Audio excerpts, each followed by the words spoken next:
엄마, 내가 봤어. 할머니가 아빠를 이렇게 했어. 7살 할인이가 두 손을 머리 위로 들고 누르는 동작을 하며 말했을 때 혜진의 온몸에 소름이 돋았습니다. 과연 이 아이가 본 것은 단순한 상상일까요? 아니면 끔찍한 진실일까요?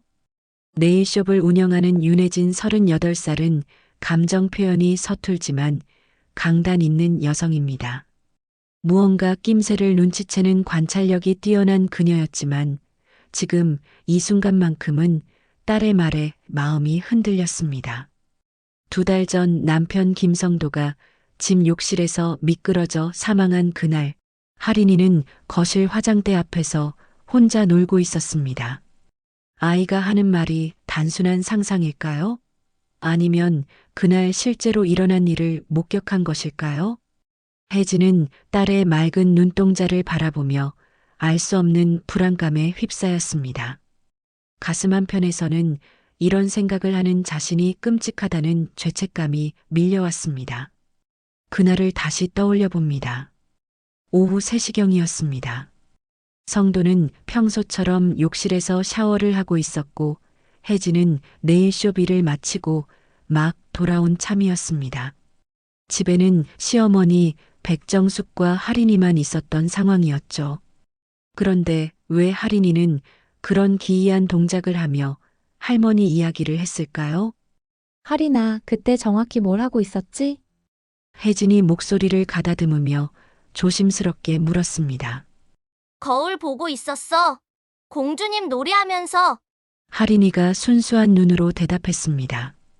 그 거울, 바로 욕실과 연결된 화장대 앞 거울이었습니다.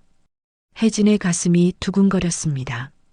그 거울의 각도라면 욕실 문이 그대로 비춰지는 위치였습니다. 혹시 할인이가 거울을 통해 욕실 안의 상황을 본 것은 아닐까요? 혜진의 머릿속에 그날의 기억이 생생하게 되살아났습니다. 집에 도착했을 때 시어머니는 거실 소파에 앉아 텔레비전을 보고 계셨습니다. 평소와 다름없이 조용하고 다정한 모습이었죠. 할인이는 화장대 앞에서 인형을 가지고 놀고 있었고 욕실에서는 샤워하는 소리가 들렸습니다. 여보, 들어왔어? 성도의 목소리가 욕실에서 들려왔습니다. 응, 오늘 손님이 많아서 늦었어. 혜진이 대답하며 가방을 내려놓았을 때였습니다. 갑자기 욕실에서 큰 소리가 났습니다. 쿵하는 둔탁한 소리와 함께 비명이 들렸습니다. 혜진은 급히 욕실로 뛰어갔습니다. 문을 열어보니 성도가 바닥에 쓰러져 있었습니다. 머리에서 피가 흘러나오고 있었고 의식을 잃은 상태였습니다. 욕실 바닥은 물기로 인해 미끄러웠고 성도는 샴푸를 하다가 넘어진 것처럼 보였습니다. 어머니, 빨리 구급차 불러주세요. 혜진이 소리쳤습니다. 시어머니는 놀란 표정으로 다가와 성도를 내려다보더니 손을 떨며 전화를 걸었습니다. 하지만 이미 늦었습니다. 성도는 병원에 도착하기 전에 숨을 거두었습니다. 경찰은 현장을 조사한 후 단순 사고사로 결론 지었습니다. 욕실 바닥이 미끄럽고 성도가 샴푸를 하다가 넘어져 뇌출혈로 사망했다는 것이었습니다. 부검 결과도 외부에 폭행 흔적은 없었습니다. 하지만 지금 할인이의 말을 듣고 보니 뭔가 이상했습니다. 아이가 거울을 보고 있었다면 욕실 안의 상황을 봤을 수도 있지 않을까요? 그리고 그 동작, 두 손으로 머리를 누르는 동작은 무엇을 의미하는 걸까요? 혜진은 다시 할인이에게 물었습니다. 그때 거울에서 뭘 봤는지. 엄마한테 자세히 말해줄래? 할인이는 잠깐 생각하더니 말했습니다. 할머니가 아빠한테 뭔가 화난 것 같았어. 그리고 아빠가 넘어졌어. 혜진의 등골에 서늘한 기운이 흘렸습니다. 아이의 말이 단순한 상상이 아닐 수도 있다는 생각이 들었기 때문입니다. 하지만 이런 의심을 품는 자신이 끔찍했습니다. 시어머니는 겉보기에 조용하고 다정한 분이셨고 성도를 친아들처럼 아꼈습니다. 그런데 왜 이런 불안한 느낌이 드는 걸까요? 혜진은 할인이를 안아주며 마음을 진정시키려 했습니다. 하지만 의심의 씨앗은 이미 그녀의 마음속에 깊이 뿌려진 상태였습니다. 남편의 사망 후 혜진은 시어머니와 함께 살고 있었습니다. 경제적인 이유도 있었지만 무엇보다 할인이를 혼자 키우기에는 버거웠기 때문이었습니다. 그런데 며칠 전부터 이상한 일들이 계속 일어나고 있었습니다. 새벽 2시 혜진은 화장실에 가려고 일어났습니다.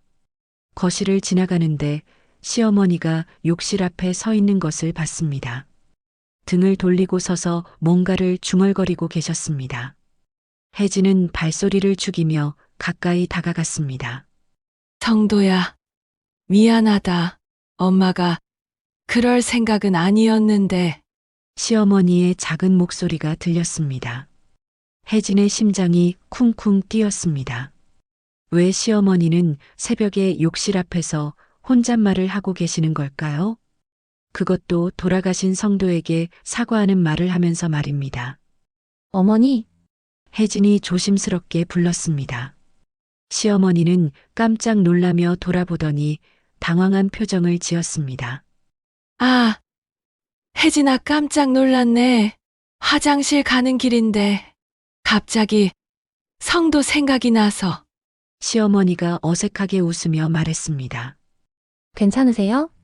혜진이 물었지만 시어머니는 이미 자신의 방으로 들어가 버렸습니다. 혜진은 그 자리에 서서 욕실 문을 바라봤습니다. 성도가 마지막 숨을 거둔 그 공간이었습니다. 시어머니가 왜 그곳에서 사과의 말을 했을까요? 단순히 아들을 그리워하는 마음일까요? 아니면 다른 이유가 있는 걸까요? 다음 날 아침 혜진은 시어머니를 유심히 관찰했습니다. 평소와 다름없이 조용하고 다정한 모습이었습니다. 할인이에게도 친할머니처럼 잘해주시고 집안일도 척척 해내시는 모습이었습니다. 하지만 가끔씩 멍한 표정을 지을 때가 있었습니다. 어머니, 요즘 어디 아픈 곳은 없으세요? 혜진이 물었습니다. 아니야, 괜찮아. 그냥 나이가 드니까 가끔 깜빡깜빡하는 것 같더라. 시어머니가 대답했습니다. 치매 초기 증상일까요? 혜진은 그런 생각이 들었습니다. 하지만 시어머니의 행동에는 단순한 건망증과는 다른 무언가가 있었습니다. 마치 무엇인가를 숨기고 있는 것 같은 느낌이었습니다. 점심을 먹은 후 혜진은 네일숍에 가기 전에 집안을 둘러봤습니다. 문득 CCTV가 없다는 사실이 떠올랐습니다. 성도가 살아있을 때는 보안에 크게 신경 쓰지 않았는데 지금 생각해보니 불안했습니다. 특히 그날 사고가 난 시간에 집에는 시어머니와 할인이만 있었다는 사실이 마음에 걸렸습니다. 어머니, 그날 성도가 사고 나기 전에 뭔 일 없었나요? 혜진이 조심스럽게 물었습니다. 무슨 일이 있겠니? 평소와 다름없었어. 성도가 샤워하러 들어가고 나는 거실에서 텔레비전 보고 있었고. 시어머니의 목소리가 점점 작아졌습니다. 그런데 이상했습니다. 시어머니의 표정이 순간 어두워지는 것을 혜진이 놓치지 않았습니다. 뭔가 말하지 않는 것이 있는 것 같았습니다. 혜진이 네일숍에서 돌아온 후 시어머니는 또다시 욕실 근처에서 서성이고 계셨습니다. 이번에는 비워진 화장대를 정리하고 계셨습니다. 성도의 면도기와 세면용품들을 하나씩 만지작거리면서 무언가 깊은 생각에 빠져 있는 모습이었습니다. 어머니, 제가 정리할게요. 혜진이 다가가며 말했습니다. 아니야. 내가 할게. 성도 물건은 내가 직접 정리해야 해. 시어머니가 거부했습니다. 그런데 시어머니의 손이 떨리고 있었습니다. 단순한 슬픔 때문일까요? 혜진은 시어머니의 뒷모습을 보며 말로 표현할 수 없는 불안감을 느꼈습니다. 저녁 식사 시간, 할인이가 또다시 이상한 말을 했습니다. 할머니, 그날 아빠한테 화났었지? 할인이가 순진한 표정으로 물었습니다. 시어머니의 수저가 덜컥 소리를 내며 그릇에 부딪혔습니다. 순간 시어머니의 얼굴이 창백해지는 것을 혜진이 봤습니다. 할인아, 할머니가 왜 아빠한테 화나겠니? 할머니는 아빠를 많이 사랑했는걸. 시어머니가 어색하게 웃으며 대답했습니다. 하지만 혜진은 시어머니의 눈빛에서 당황함을 읽을 수 있었습니다. 아이의 말에 왜 이렇게 민감하게 반응하는 걸까요? 그날 밤 혜진은 잠이 오지 않았습니다. 할인이의 말, 시어머니의 이상한 행동들, 그리고 그날의 사고에 대한 의문들이 머릿속에서 맴돌았습니다. 혹시 정말로 사고가 아니었던 걸까요? 하지만 이런 생각을 하는 자신이 끔찍했습니다. 새벽 3시, 또다시 시어머니가 욕실 앞에 서 있는 것을 봤습니다. 이번에도 혼잣말을 하고 계셨습니다. 내가 그럴 생각은 아니었는데 그 애가 자꾸 말 대답을 해서. 시어머니의 목소리가 들렸습니다. 혜진의 온몸에 소름이 돋았습니다. 말대답이라니 무슨 말대답을 했다는 걸까요? 그리고 왜 시어머니는 계속 욕실 앞에서 사과하는 말을 하고 계시는 걸까요? 이제 더 이상 무시할 수 없었습니다. 뭔가 이상한 일이 일어나고 있었고 그것은 성도의 죽음과 관련이 있을 수도 있었습니다. 혜진은 진실을 알아내야 한다고 결심했습니다. 딸 할인이를 위해서라도 말입니다. 혜진은 성도의 유품을 정리하다가 그의 노트북을 발견했습니다. 평소 회사 업무용으로 사용하던 것이었는데 혹시 뭔가 단서가 있을지도 모른다는 생각에 켜보기로 했습니다. 비밀번호는 할인이의 생일이었습니다. 노트북 화면이 켜지자 바탕화면에 여러 폴더들이 보였습니다. 업무 관련 파일들, 가족 사진들, 그리고 녹음 파일들이 있었습니다. 혜진은 마지막으로 수정된 파일들을 확인해 봤습니다. 사고 당일에도 몇 개의 파일이 생성되어 있었습니다. 그 중에서 이상한 녹음 파일 하나가 눈에 띄었습니다. 파일명은 그냥 날짜였지만 용량이 다른 파일들보다 훨씬 작았습니다. 마치 중간에 끊긴 것 같은 느낌이었습니다. 혜진은 그 파일을 클릭했습니다. 엄마, 왜 자꾸 그런 눈으로 나를 봐? 성도의 목소리가 들렸습니다. 혜진의 심장이 멈추는 것 같았습니다. 성도가 시어머니에게 한 말이었습니다. 그런데 성도의 목소리에는 짜증과 함께 두려움이 섞여 있었습니다. 그 다음에는 시어머니의 목소리가 들렸습니다. 넌 내 아들도 아닌데 왜 자꾸 내가 뭘 잘못했다는 식으로 말하니? 혜진은 숨이 막혔습니다. 시어머니와 성도 사이에 무슨 일이 있었던 걸까요? 녹음은 여기서 끊어져 있었습니다. 혜진은 다른 파일들도 확인해 봤지만 더 이상의 단서는 없었습니다. 그때 화장대 근처에서 뭔가 반짝이는 것을 봤습니다. 화장대 거울 옆에 작은 스티커가 붙어 있었습니다. 혜진이 가까이 다가가서 보니 손글씨로 이렇게 적혀 있었습니다. 기억은 눈보다 선명하다. 이게 무슨 뜻일까요? 누가 붙여놓은 걸까요? 혜진은 그 스티커를 조심스럽게 떼어냈습니다. 뒷면에도 뭔가 적혀 있었습니다. 거울이 모든 걸 보고 있어. 혜진의 온몸에 소름이 돋았습니다. 이것은 분명 성도가 남긴 메시지였습니다. 그는 뭔가를 알고 있었고 그것을 기록으로 남기려 했던 것 같았습니다. 혜진은 급히 친구 차소영에게 전화를 걸었습니다. 소영은 파출소에서 근무하는 생활안전 경찰이었고 혜진의 고등학교 동창이었습니다. 무엇보다 믿을 수 있는 사람이었습니다. 소영아, 나 지금 좀 이상한 상황인 것 같아. 시간 있으면 잠깐 만날 수 있을까? 혜진이 떨리는 목소리로 말했습니다. 무슨 일이야? 목소리가 이상해. 지금 바로 갈게. 소영이 걱정스러운 목소리로 대답했습니다. 1시간 후 소영이 혜진의 집에 도착했습니다. 혜진은 그동안 있었던 일들을 모두 털어놨습니다. 할인이의 이상한 말, 시어머니의 행동, 그리고 방금 발견한 녹음 파일과 스티커까지 모든 것을 말했습니다. 소영은 심각한 표정으로 녹음 파일을 들어봤습니다. 그리고 스티커도 자세히 살펴봤습니다. 혜진아, 이거 심상치 않아. 특히 이 녹음 파일은 뭔가 다툼이 있었다는 걸 보여주잖아. 소영이 말했습니다. 그런데 소영아, 혹시 너 우리 시어머니 예전 모습 기억나? 혜진이 물었습니다. 소영은 잠깐 생각하더니 말했습니다. 그러고 보니 예전에 성도가 말한 적이 있어. 어머니가 가끔 강박적인 면이 있다고. 물건 정리할 때도 자기만의 방식이 있고 그것과 다르면 굉장히 예민하게 반응한다고 했거든. 혜진은 그제서야 몇 가지가 연결되기 시작했습니다. 시어머니가 성도의 물건을 직접 정리하겠다고 했던 것, 욕실 앞에서 계속 서성이는 것, 그리고 새벽마다 혼잣말을 하는 것까지. 그런데 혜진아, 너 시어머니 치매 의심된다고 했지? 치매 초기에는 가끔 과거의 행동을 반복하는 경우가 있어. 소영이 덧붙였습니다. 무슨 뜻이야? 혜진이 물었습니다. 만약에 정말로 네 시어머니가 그날 뭔가를 했다면 치매 때문에 그 기억이 자꾸 되살아나서 같은 행동을 반복할 수도 있다는 뜻이야. 혜진은 소름이 돋았습니다.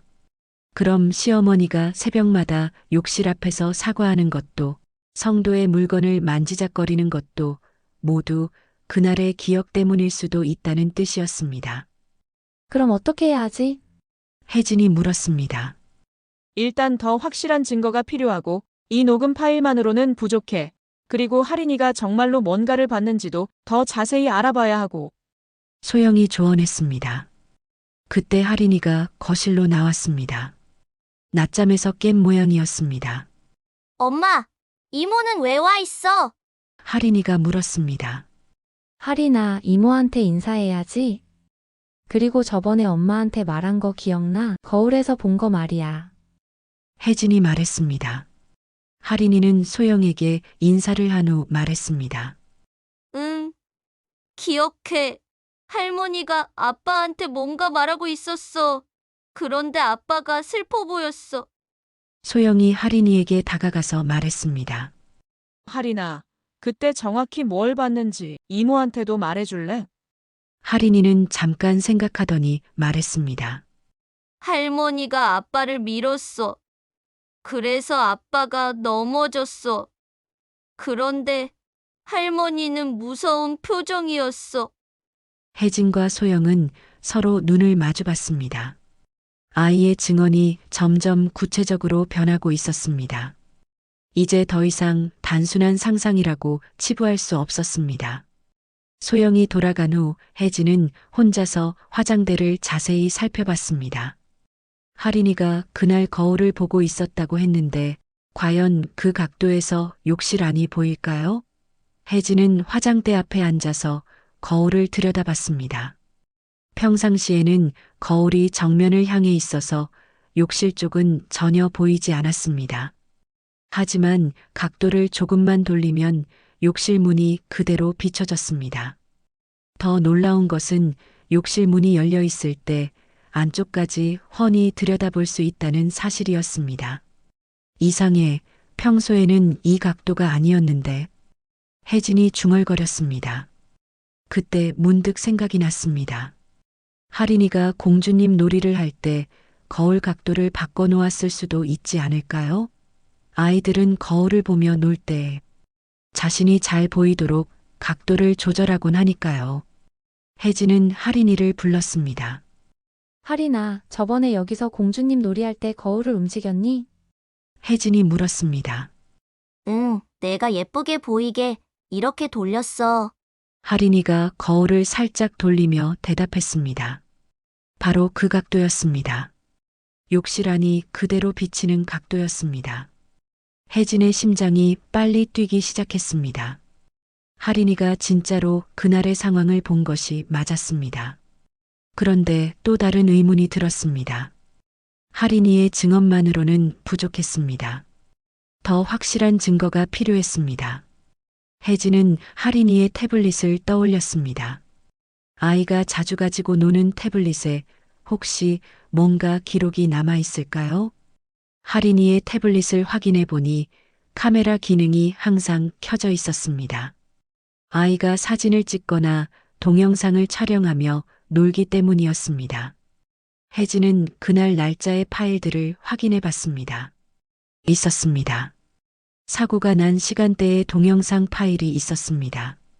할인이가 공주님 놀이를 하면서 실수로 녹화 버튼을 눌렀던 것 같았습니다. 혜진은 떨리는 손으로 그 파일을 재생했습니다. 화면에는 할인이가 거울 앞에서 놀고 있는 모습이 나왔습니다. 그런데 거울에 비친 욕실 쪽을 보니 성도가 앉아 있었습니다.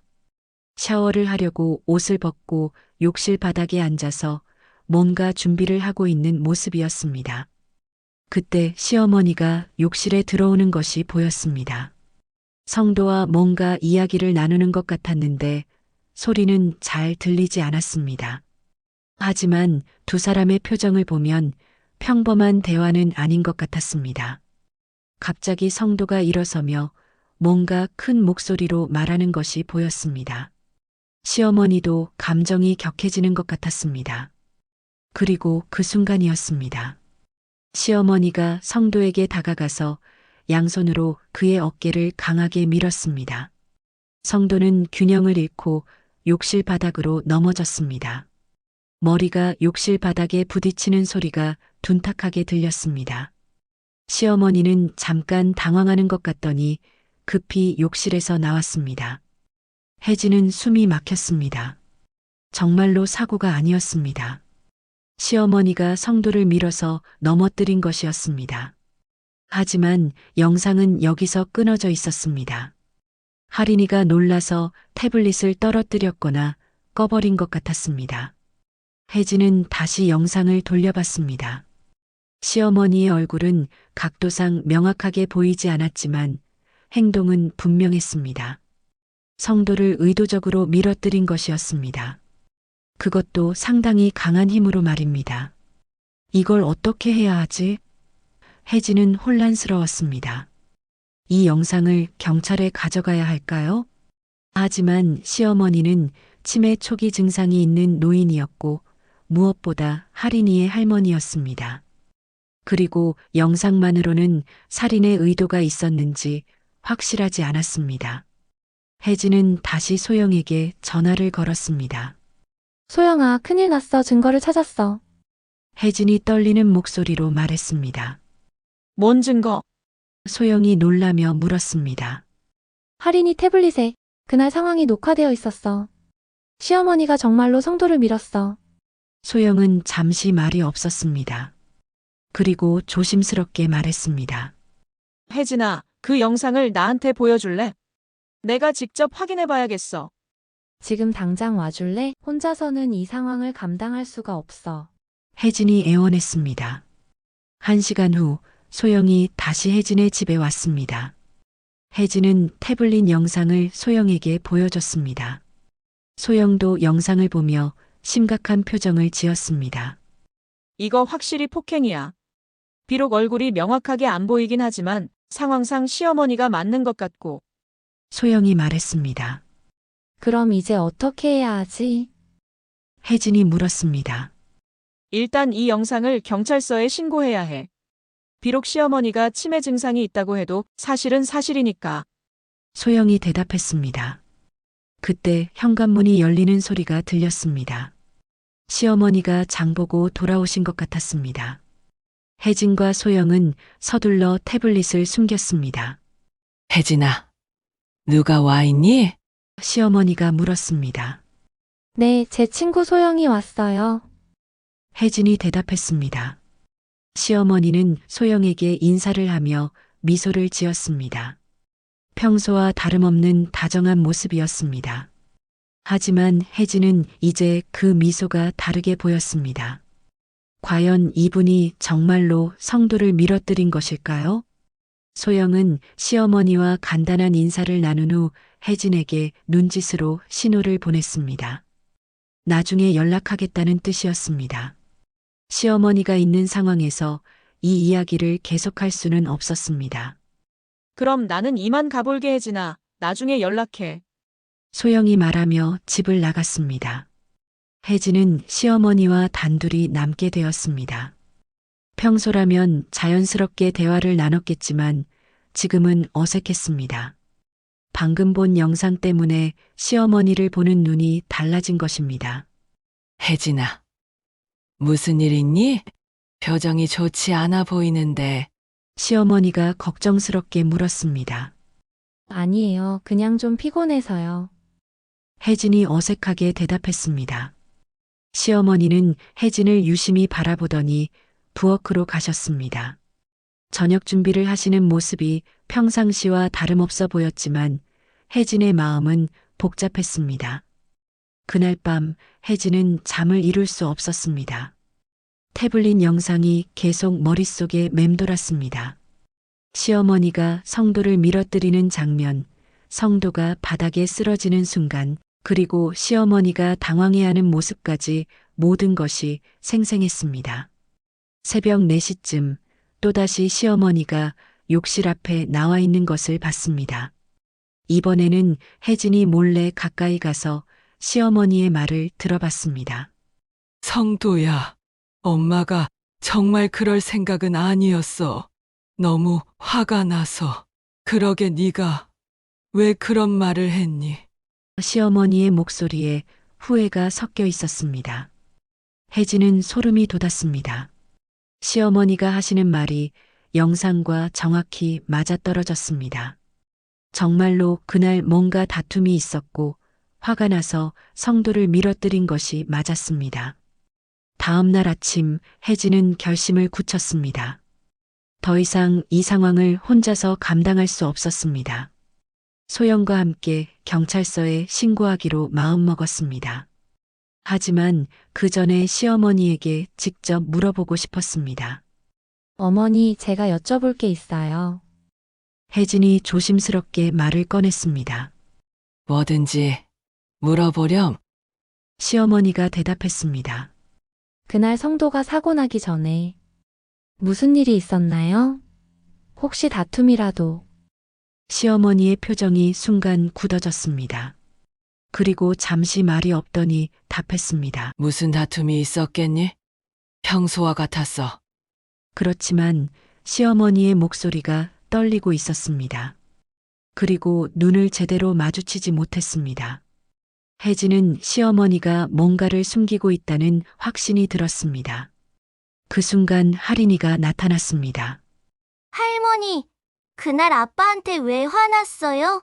할인이가 순진하게 물었습니다. 시어머니의 얼굴이 창백해졌습니다. 아이의 질문에 완전히 당황하는 모습이었습니다. 할인아, 할머니는 아빠한테 화내지 않았어. 시어머니가 어색하게 대답했습니다. 아니에요. 거울에서 봤어요. 할머니가 아빠를 밀었어요. 할인이가 또렷하게 말했습니다. 그 순간 시어머니가 주저앉았습니다. 완전히 무너지는 모습이었습니다. 혜진은 이제 더 이상 의심할 여지가 없다는 것을 깨달았습니다. 혜진은 더 이상 망설일 수 없었습니다. 할인이 태블릿의 영상과 녹음 파일을 가지고 소영과 함께 경찰서로 향했습니다. 하지만 마음 한편으로는 이것이 옳은 일인지 확신이 서지 않았습니다. 시어머니는 치매 초기 증상이 있는 노인이었고 할인이에게는 할머니였으니까요. 경찰서에 도착한 혜진은 담당 형사에게 모든 상황을 설명했습니다. 성도의 죽음이 단순한 사고가 아닐 수 있다는 것, 할인이가 목격한 상황, 그리고 결정적으로 태블릿에 담긴 영상까지 모든 증거를 제시했습니다. 형사는 영상을 여러 번 돌려보며 심각한 표정을 지었습니다. 그런데 반응은 혜진이 기대했던 것과 달랐습니다. 영상을 봐도 얼굴이 명확하게 식별되지 않고 무엇보다 고의성을 입증하기가 어렵습니다. 형사가 말했습니다. 하지만 분명히 밀어뜨리는 행동이 보이지 않나요? 혜진이 반박했습니다. 그렇긴 하지만 이것만으로는 살인 의도가 있었다고 단정하기 어려워요. 단순히 말다툼 중에 실수로 미쳤을 수도 있고 피해자가 치매 초기 증상이 있다고 하니 더욱 복잡한 문제가 됩니다. 혜진은 답답했습니다. 분명한 증거가 있는데도 경찰은 신중한 입장이었습니다. 소영이 옆에서 도움을 주려 했지만 상황은 쉽게 풀리지 않았습니다. 일단 피해자를 불러서 조사를 해보겠습니다. 그렇지만 직접적인 증거가 부족한 상황에서 기소까지 이어질 수 있을지는 미지수입니다. 형사가 덧붙였습니다. 집으로 돌아온 혜진은 복잡한 심정이었습니다. 과연 자신이 옳은 일을 하고 있는 건지 확신이 서지 않았습니다. 그때 시어머니가 거실에서 기다리고 계셨습니다. 평소와 달리 굉장히 초조해 보이는 모습이었습니다. 혜진아, 너 어디 갔다 왔니? 시어머니가 물었습니다. 혜진은 잠깐 망설였지만 솔직하게 말하기로 했습니다. 어머니 사실은 경찰서에 다녀왔어요. 시어머니의 얼굴이 순간 창백해졌습니다. 그리고 손이 덜덜 떨리기 시작했습니다. 경찰서를? 왜? 시어머니가 떨리는 목소리로 물었습니다. 어머니가 성도에게 무슨 일을 했는지 알고 있어요. 혜진이 조심스럽게 말했습니다. 그 순간 시어머니가 울음을 터뜨렸습니다. 하지만 그 울음 속에는 여러 감정이 섞여 있었습니다. 후회, 두려움, 그리고 무언가 다른 것까지. 나는 그런 일을 할 리 없어. 성도는 내 아들이야. 내가 왜 내 아들을 해치겠니? 시어머니가 울먹이며 말했습니다. 하지만 그 다음에 한 말이 혜진을 더욱 혼란스럽게 만들었습니다. 아니야. 그 애는 내 아들이 아니었어. 그 애는 날 진심으로 엄마라 부르지 않았어. 항상 반말하고 무시하고. 혜진은 소름이 돋았습니다. 시어머니의 말이 앞뒤가 맞지 않았습니다. 성도를 아들이라고 했다가 아들이 아니라고 했다가 완전히 혼란스러워하고 계셨습니다. 어머니, 진정하세요. 무슨 말씀이신지 이해가 안 가요? 혜진이 달래려 했습니다. 너는 몰라. 그 애가 얼마나 나를 힘들게 했는지. 자기 친엄마도 아닌 사람한테 왜 그렇게 대했는지. 시어머니가 중얼거렸습니다. 그제서야 혜진은 뭔가 중요한 사실을 깨달았습니다. 성도는 시어머니의 친자가 아니었던 것입니다. 시어머니가 재혼하면서 데려온 아이였던 것 같았습니다. 그래서 두 사람 사이에는 늘 미묘한 갈등이 있었던 것입니다. 어머니, 성도가 어머니의 친아들이 아니었나요? 혜진이 조심스럽게 물었습니다. 시어머니는 잠시 멈춰서더니 털어놓기 시작했습니다. 내가 재혼할 때 그 애 아버지가 데리고 온 아이야. 나는 그 애를 내 아들처럼 키우려고 했어. 하지만 그 애는 늘 나를 거부했어. 혜진의 마음이 복잡해졌습니다. 시어머니와 성도 사이의 관계가 생각보다 훨씬 복잡했던 것입니다. 그렇다고 해서 살인이 정당화되는 것은 아니었습니다. 그때 할인이가 방에서 나왔습니다. 아이는 할머니가 울고 있는 모습을 보고 놀란 것 같았습니다. 할머니, 왜 울어요? 할인이가 순진하게 물었습니다. 시어머니는 할인이를 보더니 더욱 울음을 터뜨렸습니다. 할인아, 할머니는 나쁜 사람이야. 너희 아빠한테 못된 짓을 했어. 시어머니가 고백했습니다. 혜진은 깜짝 놀랐습니다. 시어머니가 직접 자백을 한 것입니다. 동시에 안타까운 마음도 들었습니다. 치매 초기 증상 때문에 혼란스러워 하시는 모습이 너무 안쓰러웠기 때문입니다. 어머니, 정확히 무슨 일이 있었는지 말씀해 주세요. 혜진이 부드럽게 말했습니다. 시어머니는 한참을 울다가 입을 열었습니다. 그날 성도가 나한테 화를 냈어. 내가 할인이한테 잔소리를 했다고. 그리고 나한테 앞으로는 할인이 교육에 끼어들지 말라고 했어. 혜진은 상황이 점점 명확해지는 것을 느꼈습니다. 그래서 어떻게 하셨어요? 혜진이 물었습니다. 너무 화가 났어. 내가 그 애를 키워줬는데 나한테 그런 식으로 말하다니.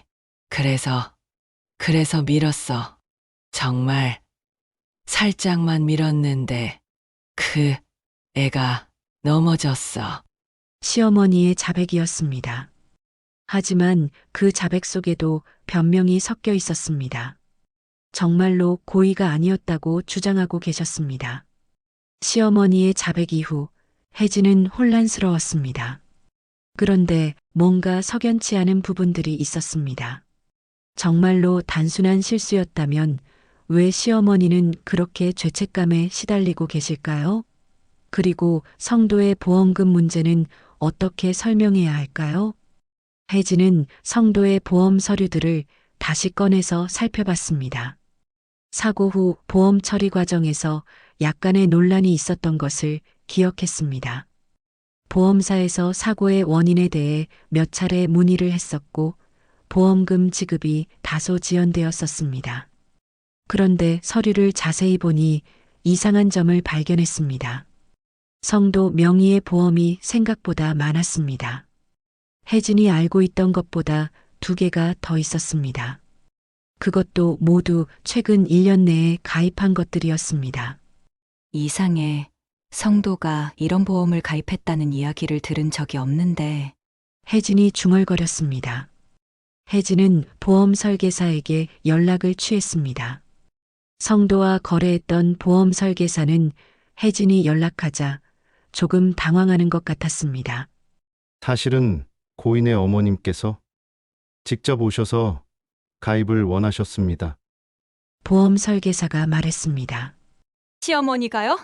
성도 본인은 몰랐나요? 혜진이 놀라며 물었습니다. 처음에는 본인이 동의해야 한다고 말씀드렸는데 어머님께서 아들이 바빠서 대신 처리해달라고 하시더군요. 그래서 나중에 고인분께 확인 전화를 드렸는데 승낙하신다고 하셔서 진행했습니다. 그런데 혜진은 성도로부터 그런 이야기를 들은 적이 없었습니다. 성도는 보험에 대해서는 항상 혜진과 상의했는데 이상하게도 이 2건의 보험에 대해서는 언급한 적이 없었습니다. 혹시 보험 금액이 어떻게 되나요? 혜진이 물었습니다. 2건 합쳐서 3억 정도 됩니다. 보험 설계사가 대답했습니다. 혜진은 충격을 받았습니다. 기존에 알고 있던 보험금과 합치면 총 5억이 넘는 금액이었습니다. 시어머니가 왜 이렇게 많은 보험을 가입하셨을까요?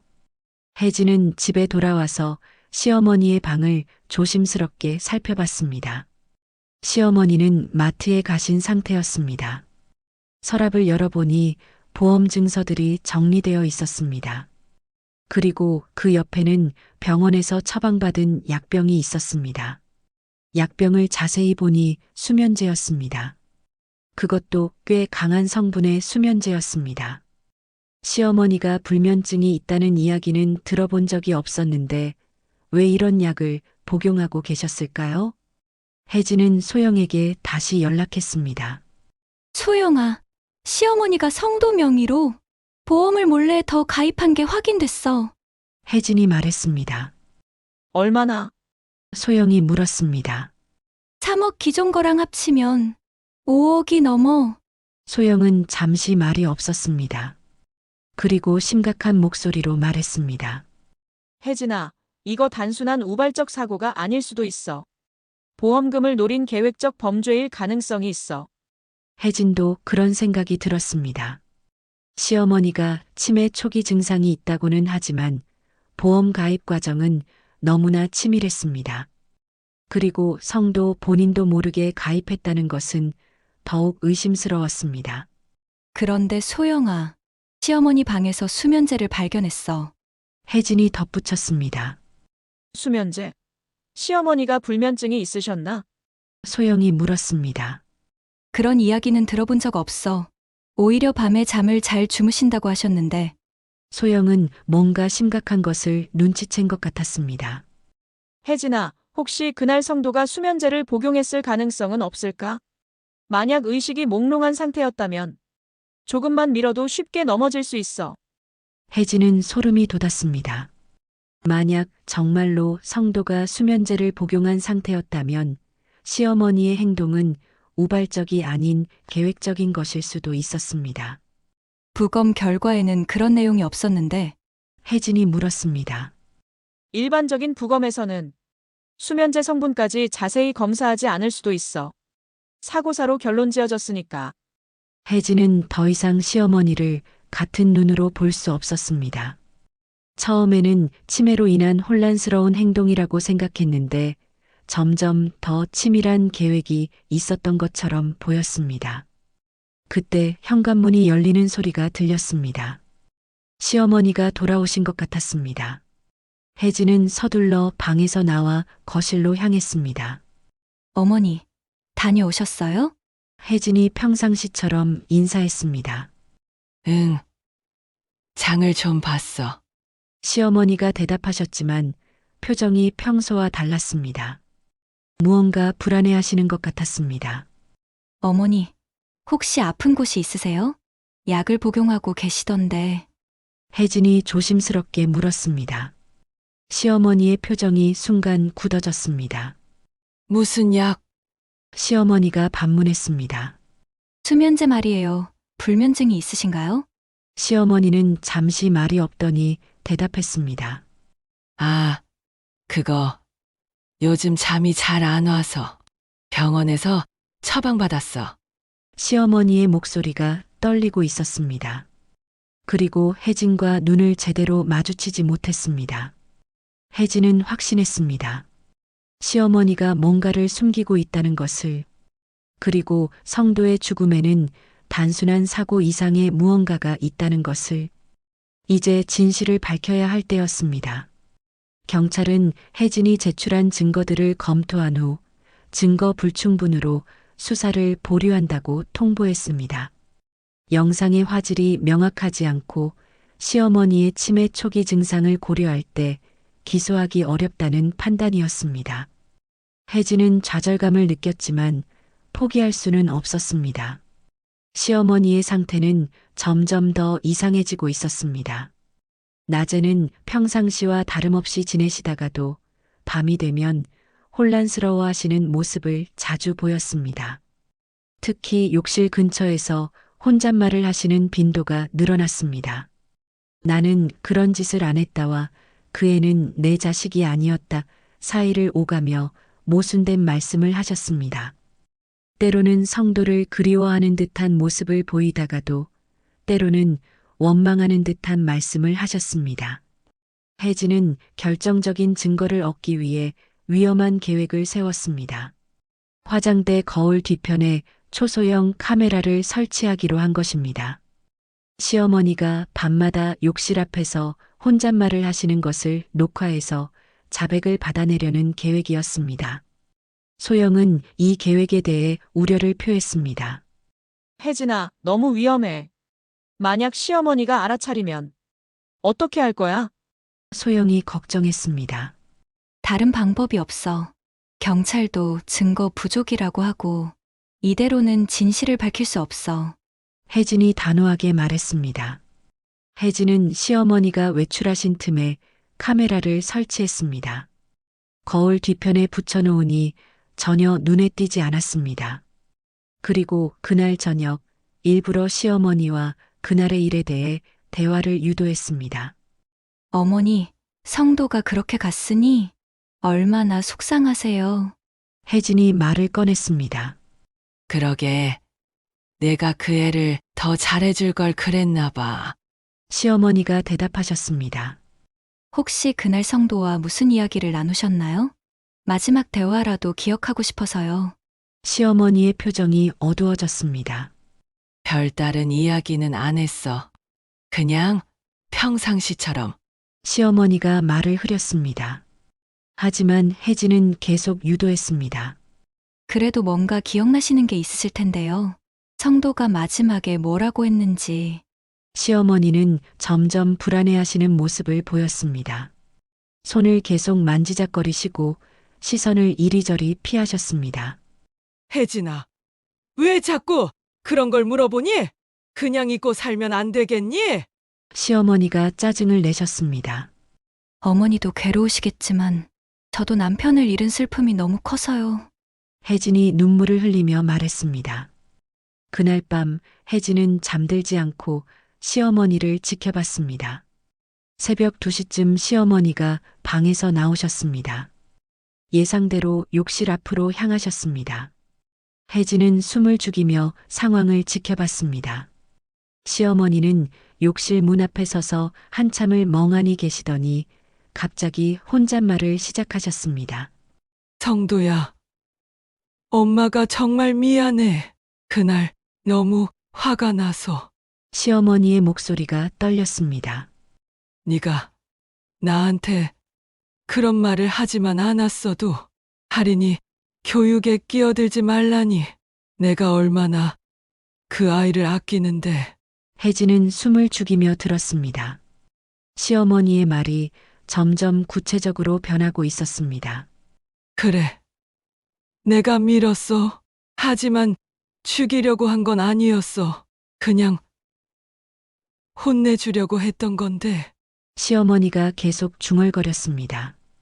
너가 바닥에 쓰러졌을 때 얼마나 놀랐는지 몰라. 하지만 이미 늦었어. 피가 너무 많이 나오고 있었어. 혜진의 온몸에 소름이 돋았습니다. 시어머니가 완전한 자백을 하고 계셨습니다. 그리고 이 모든 것이 카메라에 녹화되고 있었습니다. 미안해, 성도야. 너가 나를 너무 무시했어. 친엄마도 아닌 사람이라고 생각했잖아. 시어머니의 목소리에 원망이 섞여 있었습니다. 보험금이라도 혜진이와 할인이가 잘 살았으면 좋겠어. 그게 내가 할 수 있는 마지막 일이야. 혜진은 더 이상 들을 수 없었습니다. 시어머니가 보험금까지 계산해서 성도를 죽였다는 것이 확실해졌습니다. 이것은 우발적인 사고가 아닌 계획적인 범죄였습니다. 시어머니는 한참을 더 혼잣말을 하시다가 방으로 들어가셨습니다. 혜진은 떨리는 손으로 카메라를 확인했습니다. 모든 것이 선명하게 녹화되어 있었습니다. 다음 날 아침 혜진은 녹화된 영상을 소영에게 보여줬습니다. 소영도 충격을 받은 표정이었습니다. 이제 확실한 증거가 있어. 이걸로 재수사를 요청해야겠어. 소영이 말했습니다. 하지만 소영아, 시어머니는 치매 초기 증상이 있잖아. 과연 처벌받으실 수 있을까? 혜진이 걱정했습니다. 그건 법원에서 판단할 일이야. 우리는 일단 진실을 밝혀야 해. 그날 오후 혜진과 소영은 다시 경찰서에 갔습니다. 새로운 증거인 자백 영상을 제출했습니다. 이번에는 경찰도 무시할 수 없었습니다. 이 영상으로 재수사를 진행하겠습니다. 담당 형사가 말했습니다. 집으로 돌아온 혜진은 복잡한 심정이었습니다. 진실을 밝혀냈지만 동시에 할인이의 할머니를 고발한 것에 대한 죄책감도 들었습니다. 그때 할인이가 다가왔습니다. 엄마, 할머니가 또 울고 있어. 할인이가 말했습니다. 혜진이 시어머니 방으로 가보니 시어머니가 침대에 앉아서 울고 계셨습니다. 혜진을 보자 더욱 울음을 터뜨렸습니다. 혜진아, 미안해. 정말 미안해. 나는 그럴 생각이 아니었는데. 시어머니가 사과했습니다. 혜진은 마음이 아팠습니다. 시어머니도 피해자일 수 있다는 생각이 들었기 때문입니다. 치매 초기 증상으로 인한 혼란과 오랜 갈등이 쌓여서 일어난 비극이었을 수도 있었습니다. 어머니, 이제 모든 게 끝났어요. 진실이 밝혀질 거예요. 혜진이 조심스럽게 말했습니다. 시어머니는 고개를 끄덕이며 계속 울었습니다. 그 모습이 너무나 안쓰러웠지만 혜진은 선택해야 했습니다. 진실을 위해서 그리고 할인이를 위해서 말입니다. 한 달 후 법원의 판결이 내려졌습니다. 백정숙은 심신미약 상태를 인정받아 기소유예 처분을 받았습니다. 치매 초기 증상과 오랜 가족 갈등이 복합적으로 작용한 결과라는 법원의 판단이었습니다. 정신병원에서 치료를 받아야 한다는 조건이 붙었습니다. 혜진은 복잡한 심정으로 시어머니를 병원에 모셔다 드렸습니다. 시어머니는 그동안 많이 수척해지셨지만 오히려 마음은 편해 보이셨습니다. 진실이 밝혀진 후 더 이상 죄책감에 시달리지 않아도 되었기 때문일까요? 혜진아, 정말 미안해. 할인이한테도 미안하고. 시어머니가 병원 앞에서 마지막 인사를 하며 말씀하셨습니다. 어머니도 많이 힘드셨죠? 이제 좋은 치료 받으시고 건강해지세요. 혜진이 눈물을 참으며 대답했습니다. 할인이는 할머니가 병원에 가신다는 사실을 이해하지 못했습니다. 아직 어린 나이라 상황의 심각성을 완전히 파악하지는 못했지만 할머니와 헤어진다는 것만은 알고 있었습니다. 할머니, 언제 다시 와요? 할인이가 순진하게 물었습니다. 할인아, 할머니가 아프셔서 병원에서 치료받으셔야 해. 나중에 건강해지시면 다시 만날 수 있을 거야. 혜진이 아이를 달래며 설명했습니다. 보험금 문제도 복잡했습니다. 혜진은 보험회사와 오랜 협상 끝에 일부 보험금을 포기하기로 했습니다. 범죄로 인한 사망이라는 점이 고려되었기 때문입니다. 하지만 할인이의 양육과 교육을 위한 최소한의 금액은 확보할 수 있었습니다. 혜진은 성도의 죽음 이후 가족이라는 이름 아래 가려졌던 많은 것들을 돌아보게 되었습니다. 시어머니와 성도 사이의 미묘한 갈등, 서로 다른 기대와 실망들, 그리고 표현되지 못한 서운함들이 결국 이런 비극으로 이어진 것이었습니다. 소영은 혜진을 위로하며 말했습니다. 혜진아, 내가 진실을 밝힌 건 옳은 일이야. 비록 가슴 아프지만 할인이를 위해서도 필요한 일이었어. 혜진은 고개를 끄덕였습니다. 마음 한편으로는 여전히 무겁습니다. 시어머니도 성도도 모두 피해자였을 수도 있다는 생각이 들었기 때문입니다. 가족 간의 소통 부족과 이해 부족이 결국 돌이킬 수 없는 결과를 낳은 것이었습니다. 내일 쇼비를 다시 시작한 혜진은 손님들과 이야기를 나누며 생각했습니다. 가족이라는 관계가 때로는 얼마나 복잡하고 어려운 것인지, 그리고 서로의 마음을 진정으로 이해한다는 것이 얼마나 힘든 일인지 깨달았습니다. 엄마, 나 할머니 보고 싶어. 할인이가 어느 날 저녁 말했습니다. 할인아, 할머니도 할인이 보고 싶어 하실 거야. 할머니가 건강해지시면 편지도 쓰고 그림도 그려서 보내드리자. 혜진이 딸을 안아주며 말했습니다. 시간이 흐르면서 혜진은 점차 일상을 되찾아가고 있었습니다. 하지만 그 과정이 결코 쉽지는 않았습니다. 남편을 잃은 슬픔, 시어머니에 대한 복잡한 감정, 그리고 할인이를 혼자 키워야 한다는 부담감이 여전히 무거웠습니다. 어느 날 혜진은 할인이와 함께 새로운 집을 보러 다녔습니다. 기존의 집에서는 너무 많은 아픈 기억들이 있었기 때문입니다. 새로운 환경에서 새로운 시작을 하고 싶었습니다. 엄마, 새 집에는 큰 거울 있어요? 할인이가 물었습니다. 혜진은 잠깐 멈췄습니다. 거울이라는 단어가 주는 무게감이 여전했습니다. 하지만 이제는 두려워하지 않기로 했습니다. 있을 거야. 그렇지만 할인아, 거울은 우리 모습을 비춰주는 거야. 예쁜 모습도 슬픈 모습도 그대로 보여주지. 그게 거울의 역할이야. 혜진이 딸에게 말했습니다. 그럼 거울처럼 솔직한 사람이 되고 싶어요. 할인이가 순진하게 대답했습니다. 혜진은 딸의 말에 마음이 뭉클해졌습니다.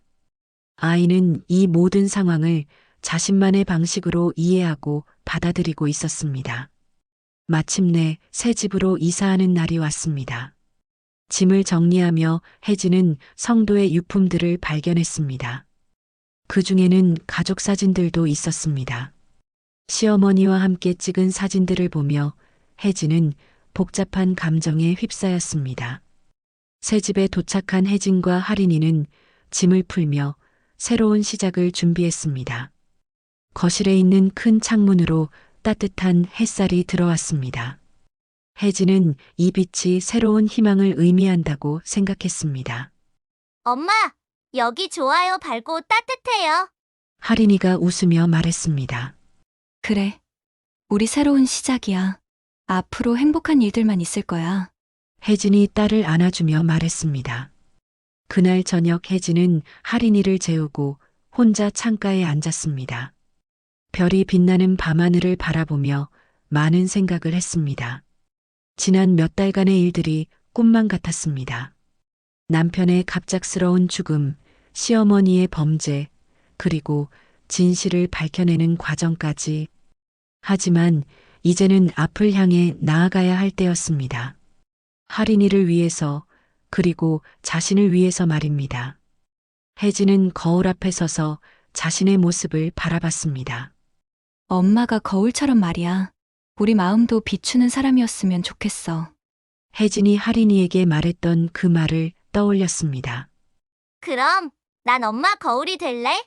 하린이가 대답했던 그 말도 함께 떠올랐습니다. 혜진은 미소를 지었습니다. 아이의 순수함과 사랑이 자신에게 힘을 주고 있다는 것을 느꼈습니다. 앞으로 어떤 일이 있어도 서로에게 거울이 되어 진실하게 살아가겠다고 다짐했습니다. 이것이 혜진과 하린이의 새로운 시작이었습니다. 아픈 과거를 딛고 일어선 두 모녀가 함께 만들어갈 미래였습니다. 가족 간의 갈등과 숨겨진 진실, 그리고 용서와 새로운 시작에 대한 이 이야기가 여러분께 어떤 의미로 다가갔을까요? 혹시 여러분 가정에도 비슷한 경험이나 갈등이 있으셨나요? 댓글로 여러분의 생각과 경험을 나눠주시면 함께 이야기해보고 싶습니다. 가족이라는 이름으로 감춰진 상처들을 어떻게 치유해야 할지 여러분의 지혜로운 조언도 기다리겠습니다. 오늘 이야기가 도움이 되셨다면 좋아요 버튼으로 응원해 주시고 앞으로도 이런 의미 있는 이야기들을 계속 전해드릴 수 있도록 구독과 알림 설정도 부탁드립니다. 여러분의 관심과 사랑이 더 좋은 콘텐츠를 만드는 원동력이 됩니다. 다음 이야기에서 또 만나요.